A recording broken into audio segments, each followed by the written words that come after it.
deposits of titanium, gold and coal, among other minerals. But the mining sector is a relatively small contributor to national output.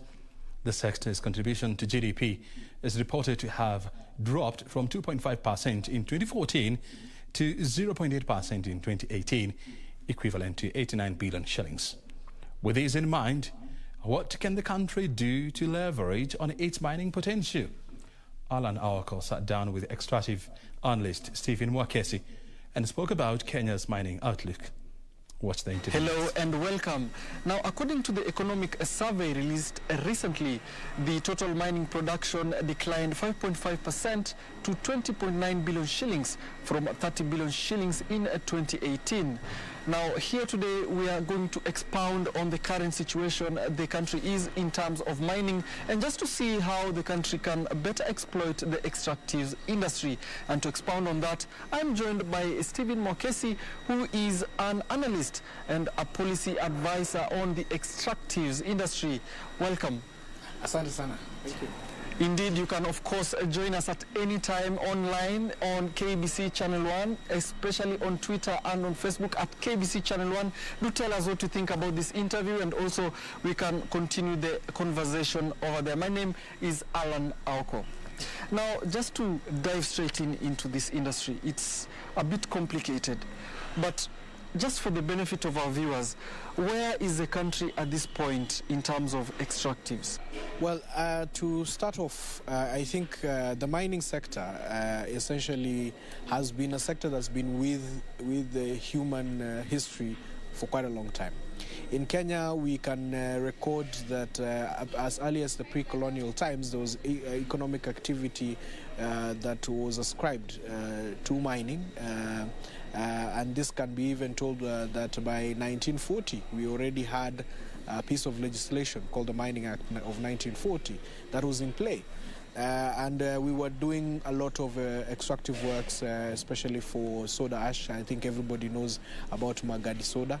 And also there was mining of fluorspar in the country, some bit of gold mining as well in Kakamega area. And also some gemstone mining in the counties of Taita Taveta and in Kwale. So we've had mining in Kenya for quite a long time.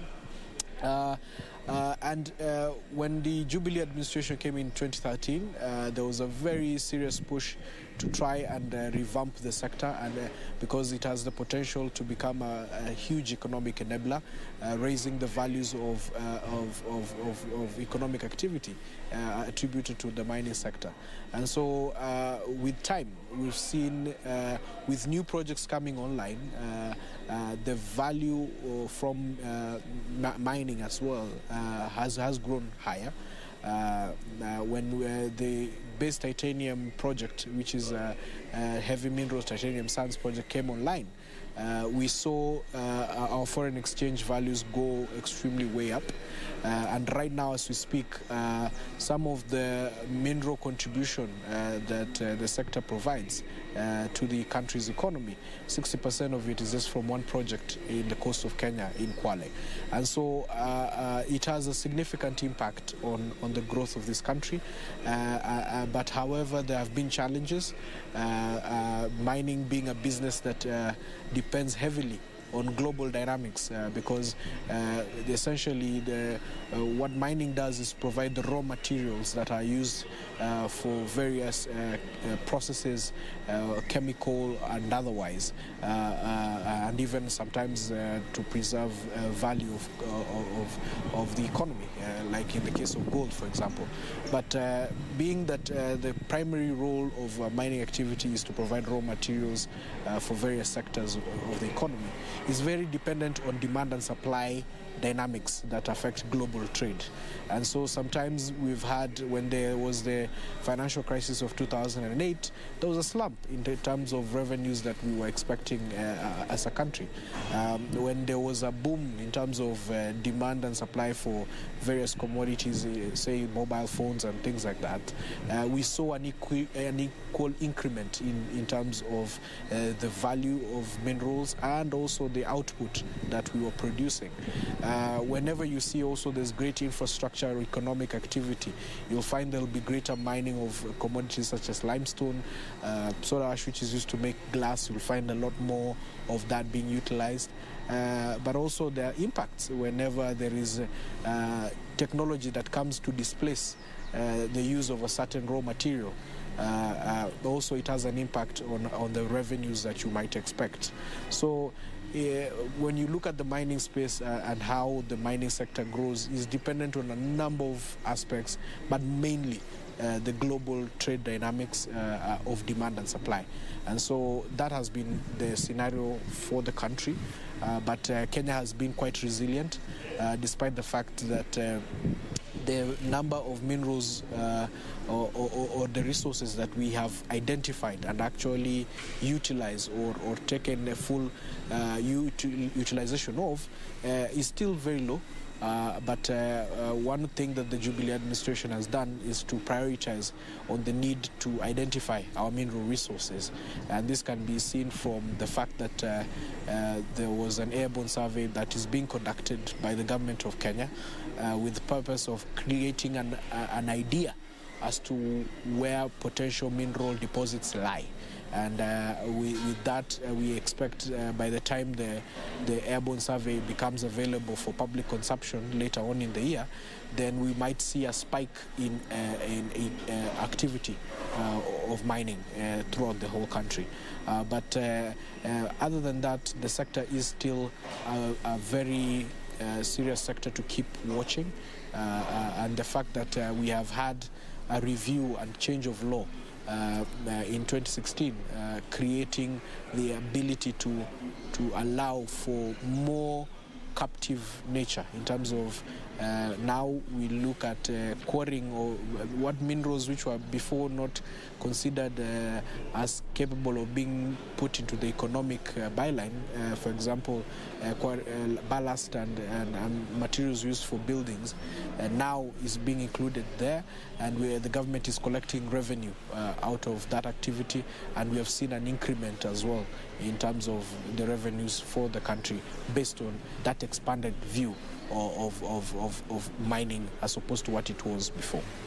Mm-hmm. And of course, now that you've said about the global dynamics that fit into the whole machinery of things, I'm just very curious as well. Is it possible, or is there any jurisdictions we can draw parallels with that have actually succeeded in growing their own internal capacity, especially during challenging times such as these, to extract their own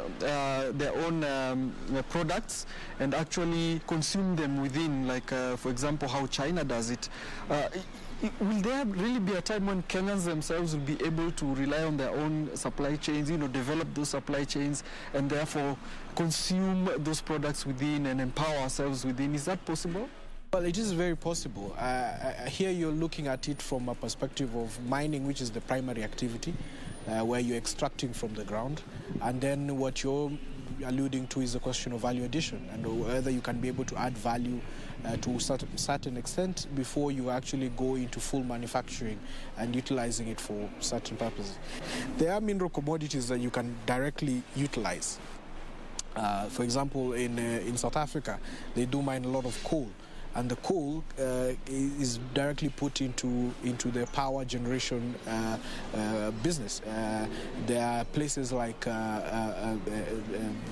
Sudan and South Africa where they do mine gold, and immediately after they do mine gold, they're able to put it into a refinery and use it as part of their global currency backing and securitization of the commodity. And if you look at a country such as Botswana, where diamonds are mined and they're able to do initial cutting and even sorting, and even carry out auctions, and they get absolute value for, and even do trade auctions at that particular country, and get value from the extraction process without having it taken to another country. So it depends with the dynamics of the various mineral commodities. But again, the things that really drive business to consider whether they should be able to set up a value addition center or not is driven either one by the amount of the raw material available, because one challenge has been in Africa is that not many countries have been able to map out the resources and define which resources are available where.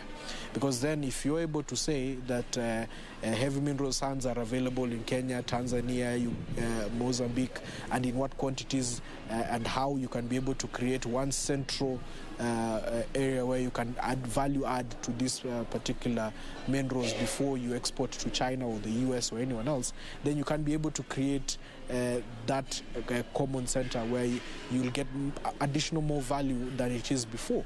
But of course, because African countries are not speaking to each other, they are not doing joint assessment of mineral commodities and what they can jointly do to ensure that mineral value addition is done within the continent as opposed to it being taken to where the final markets are, whether it's in Europe or America or China, is where we are lagging behind. But the more Africa talks in one voice, are able to do joint projects in terms of prospecting for these minerals and even carrying out joint mining of these particular commodities, we will find some semblance of activity moving away from traditional markets into this particular continent. Primarily, one thing that I can say that I have personally been looking forward to would be a day when some of these primary industries where we take our mineral commodities, the initial processing, for them to move away from China and to move into Africa. If we did trade deals of that nature, that instead of all our mineral commodities, our cobalt coming from DRC going into China in purest raw form, or the zinc or the copper, if a lot of the African countries would demand that China allows more investment in the continent for these initial processes to be done in the continent before final product is taken to the countries for final processing, then we will create value here, we'll create jobs, we'll create opportunities for the African continent, and we'll get more in terms of foreign exchange as opposed to what the current situation is right now. So what you're saying now then is that the country is attractive enough. Investors can actually come through, especially after the mapping of where the mineral is, where it is, if they can go there. One of the challenges that we've had over the years is that the extractives industry at this time still do not have sufficient regulations within this space. How much impact does lack of proper legislation impact this sector? Especially when you look at bringing investments, and you've spoken about Botswana.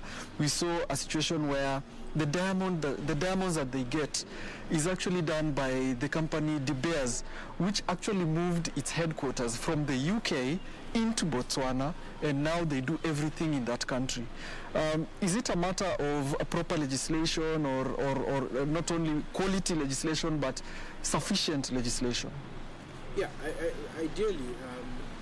There is no way you can do much of value in terms of mineral production without a key government policy to be very proactive in terms of saying that we need to see the benefits remaining within our borders. That's something that the government itself has to make very clear. Now, again, as you rightly stated, it starts from the point of knowing what you have. Because once you know what you have, then you can be able to negotiate with anybody who's interested in making an investment about what they should do after they've been able to produce the mineral commodity from the ground and what they can be able to do within the country. Now that we are becoming more knowledgeable about what our mineral deposits are, there are airborne studies which have been done in Uganda. Now we are going to finish in Kenya. There's one that was being done in Ethiopia as well. The more we begin to understand what kind of mineral commodities we have, then we can be able to now get into the space of now saying, are our legislations and policies conducive enough to bring investors in and keep them here, and to be able to allow them to do much more than just mine, being able to get into processing and attract people to invest more here than anywhere else. Now, in the case of Kenya, we did a significant review of the Mining Act in 2016. Of course, with any new legislation, there are bottlenecks or gaps that need to be addressed. There was a process of also setting out regulations which are already put in place. But I think the one thing that has really affected the sector has been the question of finding mining to be a priority in terms of budgeting. And this has really impacted the sector. Because of the changing dynamics of our economy, there has been preference for other investment in other sectors such as infrastructure, education and health at the expense of a sector like mining, which it would be more of an enabler and a productive sector as opposed to the ones which are general consuming of our revenues. And so the impact of this has been the ability of the regulator, that is the Ministry of Petroleum and Mining, incapable of being able to go and closely monitor the activities of the mining companies and even be able to push for certain frameworks or activities on the part of the private sector for the benefit of the country. Some of the things that we could potentially look at would require both government and private partnership. And sometimes the government needs to make the first step before the private sector comes in. Or sometimes when we were trying to get buy-in from the private sector, the choice of how we do our electrical or road infrastructure or water infrastructure should be to the benefit of a potential miner. But at times this always fails because there are other more pressing demands from the populace as opposed to catering to the interests that would make it convenient for the miner to continue doing business. Isn't there enough lobbying in the sector? Are there no people who are advocating for this kind of, seamless communication between this? I know there has been some lobbying to some extent, but again, when there is some semblance of resistance, because the first place before you begin lobbying is, are you lobbying an entity that is capable of doing what you're intending to lobby for or not? And one thing I can be very frank to tell you is that since 2013, the budgetary allocation for the mining sector has been dwindling every financial year. Which shouldn't be the case. I mean, we should be putting more money into the sector than seeing it go away. And so this has greatly impacted the ability of even anyone who's looking to convince government on a certain direction to be able to win at the end of the day. So the question now remains is how to bring back the attention to the sector and the benefit of investing more into such a productive sector as opposed to others which are more consumptive. It remains government policy. It starts at the top. It starts with how it will be able to look at. But the attention already given to the mining sector by this present administration is something that cannot be faulted. We have to give credence to where it's due. But again, if there was a lot more investment in that sector, then we'd see the Ministry of Mining having a more robust enforcement framework whereby we can have inspectors being able to go and see what miners are doing. We'd have more investment in terms of the geological department having more budgetary allocation to go and prospect and find out where are these additional minerals that we can find that can boost the amount of revenues that we receive from mining and create a scenario whereby it becomes attractive for investors. Mining investors like to come in where the cost of investment has been de-risked or greatly alleviated. And when they find that Tanzania has a more clear picture about where the minerals are and how they and who they want and what quantum of investment is required, they will go there, or they'll go to Ethiopia, as opposed to coming to Kenya, which does not have that much robust information, that much robust framework for accommodating the demands of a mining industry. A matter for policymakers. And you also mentioned Kwale, and you've mentioned about artisanal miners. From what we know, Base Titanium, which is a company in Kwale, and Tata Chemicals in Magadi, they shoulder about 77% of the sector's economic burden. Now the question is, for example, the other legislative, bills that are coming into force, for example, the finance bill, we've seen that they also stand to be affected, especially for subcontractors in the sector. They'll now start paying taxes of above 10% from 5%. What kind of impact will we see? Is it a situation where you see, for example, how when tax comes in, for example, in the matatu sector, if something goes up, fuel goes up, they pass it directly to the consumer and we pay that. How is it for the extractives industry? How will they survive this new legislation, an impact of about 50% above what they normally have? How will they pass up that challenge? You know, what has happened in some of the legislative proposals that have come through, some of the things that we put out there to allow for investors to come into the mining sector are being clawed back. Before you could be able to import equipment without duty-free to be able to carry out a mining operation. Now some of those allowances are being clawed back. There is a proposed increment of withholding tax on the part of non-resident subcontractors. Well, in as much as it allows for resident subcontractors to get a preference over foreign subcontractors. But sometimes when you're dealing with a mining program that is very specific and would require external expertise, this is a discouraging element. And the moment we announce some of these proposals, they reverberate across the globe. Mining investors are not just situated in Nairobi. They are seated in New York, they are seated in Toronto, they are seated in Australia, Sydney, and China, and London. And when they just see that and they find that another country is probably offering better rates as compared to Kenya, they would make preference to run to those particular areas. Now, I'm not saying we just roll out the red carpet and not make any revenues from some of these companies, but I'm just saying that when we consider how nascent still our industry is, we would need to really allow for or create a framework that allows for investors to feel confident that their dollars are more productive in Kenya as opposed to other jurisdictions, and that would then allow us to really take charge of this sector and see it grow at the point whereby we are at a place of where we are walking and not crawling anymore. Then we can definitely revise some of those terms in a manner favorable to the country. I'm not saying that you start with an unfavorable situation, but you can now make it even more favorable as opposed to what it is there before.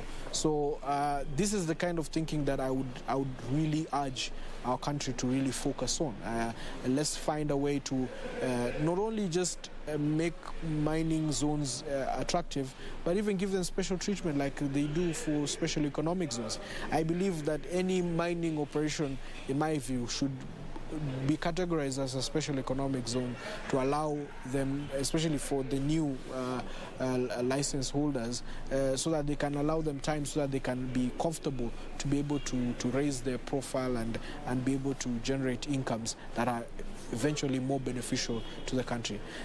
When we do not do everything possible to encourage sustainable investing in mining, we see scenarios like what has happened in Kenya Flospar, whereby the investor just shut down in Kerio Valley and in Elgeyo Marakwet County and just left.